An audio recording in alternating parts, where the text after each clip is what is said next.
Okay. Mark, first question on your right. Hi, Nick. Mark Schwartz, ESPN. What was the moment like for you and for your team when Kevin Durant went down, was injured, and was helped off the court? Well, for me, I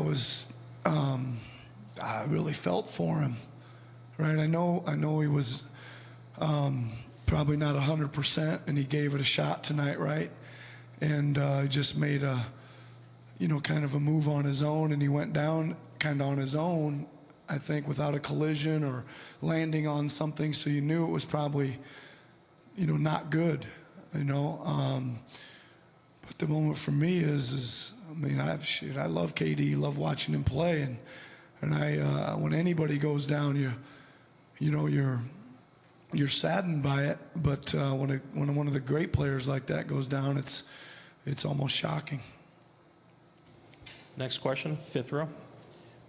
Nick Lewis, Atzman, Raptors Republic. It seemed like after that, the next few minutes, execution waned on both sides. The crowd quieted down. How would you describe the aura in the arena for the next 5-10 minutes after the injury? Well, again, I don't get a lot of that aura, but I did get some reaction from guys on our bench, and some of the guys on our bench were really shook up.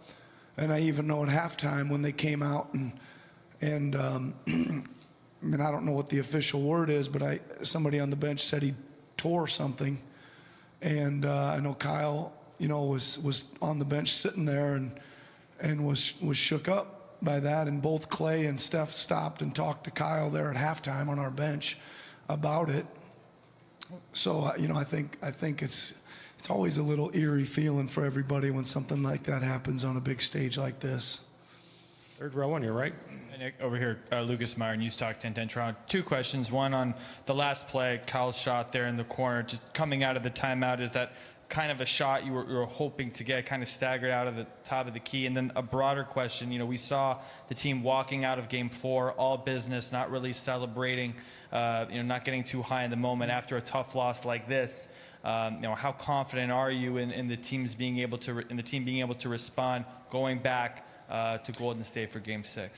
I mean, we didn't take a time out there on that last play, right? But we let him play, and Kawhi had it, and they doubled him, and he moved it to Fred, who moved it to Kyle, and we just didn't quite have enough space there. I thought it looked like it was going to be a really good shot, an open corner three, but I didn't see who got out there and got a piece of it. But again, I was confident we would come down and play and make the right decisions and get a good shot. I have a lot of faith in those guys. And as far as your second question, we don't really have much choice. And I think that our team has reacted all year long great to bad losses. And I would say it takes a lot to beat this team. And that took a hell of a lot of blows and a heck of a lot of balls bouncing the wrong way, in the last couple minutes. For us to come out on the wrong side of it tonight. But I'm super proud of the guys. Man, they played their guts out, kept on fighting, and put themselves in position to win it. Tim, standing in the back right. Nick, Tim Reynolds for the AP. To sort of elaborate on what you were just saying, I mean, if this thing had gone to plan, you're supposed to be up 3-2 right now. I mean, that's what, that's where home court is. You're supposed to be up 3-2 at this point. Yeah. Having said that, is it hard for you to not look at tonight as an opportunity loss? No, not hard at all, Tim. I think that I always, I think after Game 2 in the Phillies series, I said, listen, I expect this to be a long series, right? And I expect this one to be a long series. I'm not sitting here trying to think we should be this, be that, but if you'd have probably told me at the start of this thing if we could fast forward to a 3-2 lead, you want to take it, I'd probably say yes. Steve, on the left side here. Steve Simmons, Toronto Sun. When you see a ball like that going up and a championship possibly won, what are you sitting there on the bench, inside feeling and all of that when that one shot can, you talking about Kyle's at the end? Yeah.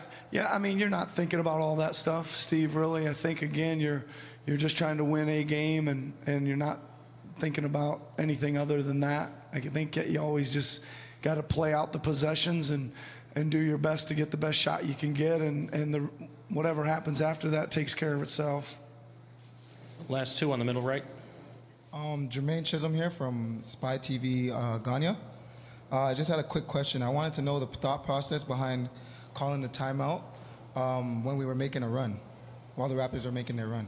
Those two we took at 3-minute mark? Yeah, well, we had two free ones that you lose under the 3-minute mark. And we just came across and just decided to give those guys a rest. And we had back-to-back ones there that we would have lost under the 3-minute mark, and just thought we could use the extra energy push. Steve, last question right here. NBA.com. When you're up 6 with 3 minutes left, are you more confident in your team's poise to be able to close out that game, or you have trepidation about the trigger men on the other side? Well, I think that in this day and age, I think, you know, up 6 with 3 minutes to go doesn't mean a whole lot. You gotta keep playing and getting good shots and keep guarding. We've been a really good close game team this year, both ends of the floor. We really guarded in the second half. We held them to 22 each quarter, and I felt good at that point. Just needed to make a couple more plays. Thank you, Coach. Okay, thanks. Kyle Lowry, be right up.